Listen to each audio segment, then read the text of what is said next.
네, 리포터에서 보신 것처럼 이 흉기 난동이 벌어졌던 이 신림동 인근 상가 골목에서 시민들의 추모 발길이 지금 이어지고 있죠. 이런 가운데 오늘 피의자의 영장 심사가 진행이 됩니다. 관련해서 좀 더 자세한 소식과 알아보고 한 주간의 이슈도 살펴봅니다. 네, 이현종 위원님 계속해서 함께하시고요. 허주연 변호사 새로 모셨습니다. 안녕하십니까? 안녕하세요.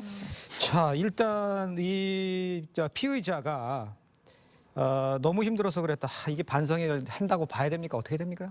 이거는 반성한다고 보기에는 좀 어려운 말이라는 예. 생각이 듭니다. 예. 뭐 힘들어서 그랬다고 하면 안 힘든 사람이 누가 있겠습니까? 그러니까요. 이제 와서 뭐 형량을 낮추려고 얘기하는 것인지 아니면은 그냥 정말 이 묻지마 동기에 대해서 자기가 얘기를 하고 있는 것인지 일단 네. 수사가 필요할 것 같은데요. 예. 일단 영장실질심사로 이동하는 중에 취재진의 질문에 대해서는 뭐 너무 힘들어서 그랬다라는 얘기만 하면서 8차례 반성한다, 죄송하다는 말만 반복을 했다고 합니다. 뒤늦은 얘기라는 생각이 들고요. 경찰 조사에서는 범행 동기에 대해서 나는 불행하게 사는데 남들도 불행하게 만들고 싶어서 분노에 가득 차서 범행을 한 것이라는 취지로 진술을 했다라고 하고요. 예. 네. 그리고 이 범행 장소를 신림역으로 선택한 것에 대해서는 술 마시러 친구들이랑 갔는데 거기 사람이 많은 것을 알고 의도적으로 그 장소를 선택했다라고 얘기를 했다고 하는데요. 정확한 범행 동기나 경위 또 장소 선택 이유에 대해서는 좀 더 추가적인 조사가 필요해 보이고 예. 이게 정말 무서운 지점은요. 누구나 피해자가 될 수 있다는 점에서 맞아요. 너무나 불안감을 만들어내는 그런 지점인 것 같습니다. 네. 특히 이 사람 전과 17범이라고 하는데 왜 이런 위험 인물에 대한 관리 감독이 제대로 되지 않았는가에 대한 목소리도 나오고 있습니다. 지금 그렇습니다. 변호사님 말씀처럼 신림동 흉기난동 이 사건의 피의자가 오늘 영장 심사에 나서면서 심사를 위해서 좀 경찰서를 나섰는데 좀 반성하는 모습을 보였거든요. 그 영상으로 직접 보고 오시죠. 범행 왜 하셨습니까? 반성은 안 하십니까? 죄송합니다. 유족들한테 한마디만 해주시죠. 죄송합니다. 펜타닐 복용했다는 말은 왜 번복하셨습니까? 죄송합니다. 범행은 왜 저지른 겁니까? 너무 힘들어서 저질렀습니다. 반성하시는지 여부 좀 말씀해 주세요. 반성하고 있습니다. 죄송합니다. 유족들한테 왜 범죄 저질렀는지 다시 한번 말씀 좀 해주세요. 힘들다고 다 범죄 저지르는 거 아니잖아요. 죄송합니다. 지금 기자가 얘기한 것처럼 힘들다고 다 범죄 저지르는 거 아니거든요. 그렇죠. 근데 지금 피의자 신상 공개 여부랑 또 가중 처벌 가능성 어떻게 보십니까? 이런 불특정 다수를 대상으로 한 이런 끔찍한 네, 흉악 범죄에 대해서는 요즘에 법원에서도 굉장히 재질이 불량하다고 보고 이거 사실은 테러나 다름없는 거거든요. 여기에 대해서는 엄벌에 취하자는 그런 기조기 때문에 아직까지 수사 진행 중인 상황에서 뭐 형량을 예단하기는 좀 어렵습니다만 예. 굉장히 무겁게 처벌할 것이라는 점 하나는 확실해 보이고요. 네. 그리고 지금 아마 구속될 가능성도 상당히 높습니다. 피해 사실 자체가 너무나 중대하고 동기 자체가 불분명하기 때문에 재범의 가능성도 상당히 높다라는 생각이 들고요. 그렇습니다. 그리고 도주 우려도 있기 때문에 예. 구속될 가능성 굉장히 높아 보이고 네. 마찬가지로 신상 공개될 가능성도 높아 보입니다. 지금 수단이 너무나 잔인하고 피해가 맞아요. 중대합니다. 그래서 신상 공개 위원회가 개최된다고 하면 신상 공개될 가능성도 상당히 높다고 예상합니다. 알겠습니다. 자, 이런 가운데 이번 신림동 흉기 난동 사건 이후에 무서워서 제대로 걸어다니지도 못하겠다. 이런 이야기 하시는 분들 많습니다. 또 호신용 무기라도 가지고 다녀야 되는 거 아니냐 이렇게 불안감을 호소하는 사람들 저 주변에도 있고 너무 많습니다. 그러니까 저라도 지금 뭐 당연히 이게 두려울 수밖에 없는 상황 아니겠습니까? 대낮에 저렇게 번화가에서 일어났던 일이기 때문에 네. 더군다나 지금 보면 전과 17범이에요. 네. 그렇다면 이 사람이 이제 교도소 가고 하면서 과연 교화가 됐는가에 대한 근본적인 의문이 있는 그러네요. 왜냐하면 우리가 구속하고 이렇게 이제 하는 것 자체가 예. 교화를 목적으로 하는데 네. 교화가 아니라 이거는 뭐 거의 상습적으로 드러나서 사실 이렇게 지금까지 진행되어 온 거 아니겠습니까? 네. 그렇다면 그동안 교화 시스템에 대한 저는 재점검이 좀 있어야 되지 않을까라는 생각이 들고 또 하나는 지금 일단 현행범입니다. 현행범인데 불구하고 우리가 또 이 인권 운운하면서 이 얼굴을 지금 보지 못하잖아요. 네. 그러니까 그동안 여러 가지 아마 추가 범죄가 있었을 가능성도 있는데 네네. 그러니까 저런 부분을 우리가 좀 우리 사회가 이제 바꿔야 되지 않을까. 우리가 그동안 뭐 사형제도 없애고 엄벌주의를 피하고 등등 했지만 그러나 또 한편으로 보면 저런 어떤 우리 일상의 일상에서 벌어지는 범죄에 대해서 예. 이게 엄벌하지 않으면 저게 반복되지 않을까라는 우려가 솔직히 있는 거 아니겠습니까? 그렇습니다. 그러니까 그런 부분에 대한 저는 좀 한동훈 장관도 아마 현장에 직접 갔던 걸로 저는 알고 있는데 그 부분 관련해서 이제 좀 이 법률적인 시스템을 예. 바꿔야 되지 않을까라는 저는 참 건전한 생각이 듭니다. 알겠습니다. 그런데 온라인상에서 신림동 이 흉기 난동 당시 상황이 담긴 영상이 좀 무분별하게 유포가 되고 맞습니다. 있습니다. 예. 굉장히 잔인한 영상인데 이것도 처벌받을 수 있다고 해요. 네, 영상이 지금 무분별하게 확산되고 있어서 영상 본 사람들이 트라우마도 호소를 하고 맞아요. 있다라고 맞아요. 하는데요. 영상 내용이 지금 모자이크 처리되지 않은 피의자 모습이 그대로 나타난다고 하는데 예. 더 중요한 거는 피해자 얼굴이 그대로 보인다는 거예요. 어허. 이건 피해자와 유족들에 대한 2차 가해가 될 수 있습니다. 예. 설령 이게 다 사실을 담은 영상이라고 하더라도 이렇게 무분별하게 유포를 하게 되면 예. 정통망법상 명예훼손죄에 해당을 할 수가 있는데요. 예. 그것보다도 고의적으로 이런 공포심이나 불안감 같은 걸 유발하는 영상을 예. 정보통신망 통해서 반복적으로 누군가에게 도달하게 하는 행위 그 자체도 정통망법상 처벌 대상이 될 수 있으니까 주의를 하셔야 되고요. 네. 경찰도 지금 영상 유포 방지를 하기 위해서 모니터링도 하고 게시판에 대한 어떤 차단 조치도 취하겠다 이렇게 얘기를 하고 있는데 네. 무엇보다도 정말 중요한 거는요. 이걸 본 사람들이 말씀드린 것처럼 정신적인 충격이나 트라우마에 시달릴 수 있을 만큼 끔찍한 내용이라는 거예요. 예. 알고리즘에 의해서 갑자기 노출되는 경우도 있다고 하니까 접근하는 것 자체를 하지 않으시는 게 좋을 것 같습니다. 알겠습니다. 영상을 유포한다면 형사처벌을 받을 수가 있고요. 저희 TV 방송에서도 상당히 이제 제작진들이 블러 처리를 하고 이렇게 해서 아주 내용 전달하는 것에만 필요한 아주 극소수의 영상만 전해드리고 있다는 것을 다시 한번 좀 말씀을 드리겠습니다. 자, 다음 이슈도 짚어보도록 하겠습니다. 해외에서 발송된 이 수상한 소포 전국적으로 지금 논란인 가운데 관련 신고 접수 2,000여 건에 육박하고 있는 상황. 이제 뭐 더 나오고 있는 상황이에요? 어떻게 봐야 됩니까 지금? 계속해서 지금 더 나오고 있는데 그렇습니까? 그중에 오인 신고도 있고 조사 중인 것도 있다고 하는데요. 네. 일단 타이완 등지에서 수상한 소포가 배송됐다는 112 신고가 지난 20일 첫 신고부터 오늘 오전 새벽 5시까지 전국에서 지금 2,000건 가량 접수가 됐다고 합니다.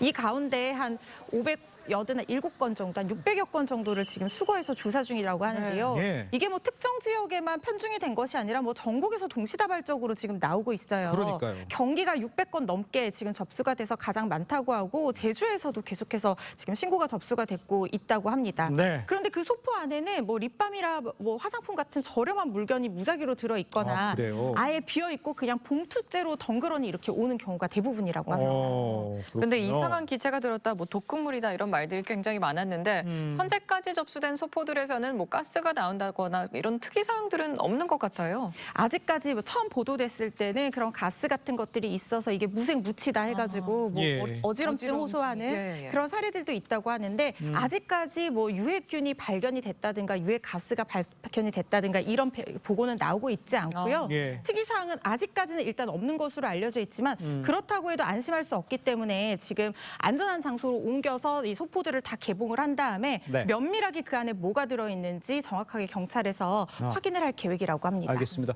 자, 이런 가운데 이제 오전까지요. 충남 천안에서 해외에서 배송된 이 국제 우편에서 가스가 검출됐다 이런 소식이 전해졌지만 결국 뭐 해프닝으로는 끝났습니다만 이게 모든 게 이제 딱 두려워하고 이런 것 때문에 이제 이런 일이 계속 나오잖아요. 그러니까 두려움의 확산이죠. 그렇습니다. 그러니까 어디서 이런 일이 지금 현재 이게 뭐 독극물이라는 게 전혀 발견되지는 않았지만 그렇습니다. 이게 이제 타이완을 이제 에서 온 것 자체 이 소포에서 이런 게 발견됐다고 그러니까 예. 이것에 대한 여러 가지 지금 신고들이 지금 그러니까 확산되고 있는 거거든요. 맞습니다. 그러니까 타이완 당국도 이거를 조사해 보니까 타이완에서 보낸 게 아니라 중국에서 발송을 해서 타이완을 경유지로 해서 이제 우리한테 들어왔다. 그러네. 이렇게 이제 발견되고 있는 거거든요. 예. 그렇기 때문에 이제 현재 아마 이 소포를 내가 주문하지 않았는데 혹시 오시는 것들 그리고 그게 이제 발송지가 타이완으로 되어 있는 것들 이거를 기본적으로 좀 의심을 해봐야 될 것 같습니다. 우리가 예. 예전에 탄저균 이 편지 이게 논란이 미국에서 한번 된 적이 있잖아요. 예. 뭐 백색가루 된 적이 있고 그런 테러 사례들이 꽤 미국에서는 발생한 적이 있었습니다. 네네. 마찬가지로 이런 것도 혹여 이게 문제가 될 수가 있기 때문에 지금 일단 여러 가지 뭐 이 증상들을 호소하는 분이 있는 상황이기 때문에 예. 아직 뭐 정확한 원인을 밝혀내지 못했지만 예. 타이완에서 온 거, 내가 주문하지 않았던 거 이거는 예. 반드시 좀 신고를 하셔야 될 것 같다는 생각이 듭니다. 알겠습니다. 그러니까 시청자 여러분, 주문하지 않은 이런 택배 물건들이 집에 왔다. 해외 특히나 뭐 대만이라든가 뭐 이렇게 해외에서 온 표시가 돼 있다거나 이러면 절대 열어보시지 않는다. 이렇게 생각하시면 좋겠습니다. 네. 네. 자, 다음 이슈도 짚어보도록 하겠습니다. 얼마 전 이 극단적인 선택을 한 이 초등학교 교사를 추모하기 위해서 4천여 명의 교사가 서울 도심에 모였습니다. 교사들은 해당 사건의 진상규명을 촉구하면서 그간 겪었던 고충들을 많이 쏟아냈다고 그래요. 어떤 내용들이었습니까? 참 예전에는 선생님이 너무나 좋은 직업이고 존경받는 직업이었는데 네. 요새는 참 문제가 많이 되는 것 같습니다. 이번 극단적인 선택과 관련해서도 동료 교사 4천 명이 서울 도심에 모여서 추모를 하면서 이 사망의 진상 규명에 대해서 한 목소리를 냈는데요. 혹시나 학부모 갑질 때문에 지금 뭐 그런 의혹들이 나오고 있잖아요. 네. 그렇습니다. 그것 때문에 이런 극단적 선택까지 간 것은 아닌지에 대해서 진상 규명을 하라고 촉구를 했습니다. 예. 그리고 떨어진 교권 현실에 대해서 토로를 하기도 했는데 예. 이 교사들 얘기에 따르면 피해 경험 사례가 다수 공유가 됐거든요. 근데 뭐 아이들 관리 어떻게 하는 거냐, 교사 자격이 없다 이런 학부모의 폭언에 시달리는 경우는 정말 부지기수라고 합니다. 심지어 어떤 일이 있었냐면요. 예. 아이가 지각을 하지 않도록 아침에 선생님이 직접 전화해서 우리 아이를 깨워달라 이런 요구를 했다고 하고요. 예. 그리고 아이가 틀린 문제가 있으면 빗금을 치면은 굉장히 이제 상처를 받을 수가 있으니까 별표를 해달라, 뭐 세모를 해달라, 뭐 이런 요구도 있었다고 하고 교사가 과일을 직접 깎아서 제공해달라, 죽을 직접 끓여서 제공해달라 이런 요구도 있었다고 합니다.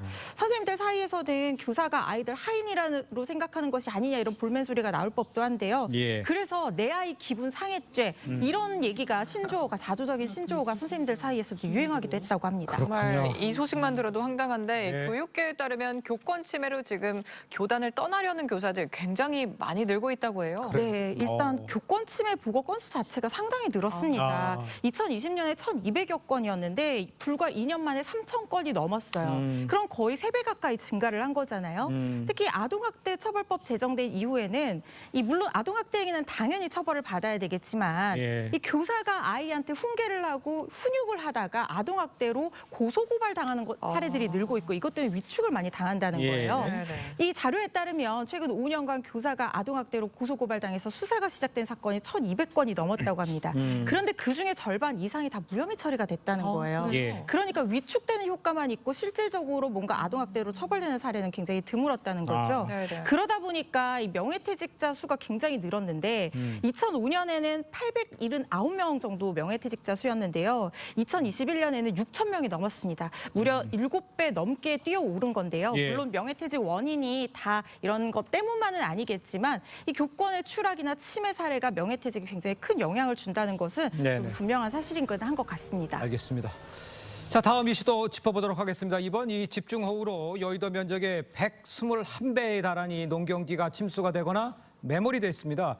이 여파로 당장 채소값이 급등한 상황인데, 야, 이 채소값 도대체 얼마나 올랐다는 얘기예요? 지금 애호박이요, 네. 143.8% 올랐다고 합니다. 그렇습니까? 예. 네, 예, 특히 밭채소가 이 장마에 피해를 많이 보는데 네. 가격이 거의 뭐 100% 넘게 오르는 경우도 부지기수거든요. 예. 지금 최근 내린 비 때문에 농지 35,000헥타르가 침수됐어요. 이게 여의도 면적의 무려 121배에 달할 정도로 큰 면적이라고 하고요. 예. 낙과 피해뿐만 아니라 농업시설도 거의 60여 헥타르가 파손이 됐다고 합니다. 예. 그러다 보니까 농산물 공급 줄어들 수밖에 없습니다. 적상추 가격이 일주일 만에 98.3% 올라서 지금 4kg에 83,000원이 넘는다고 하고요.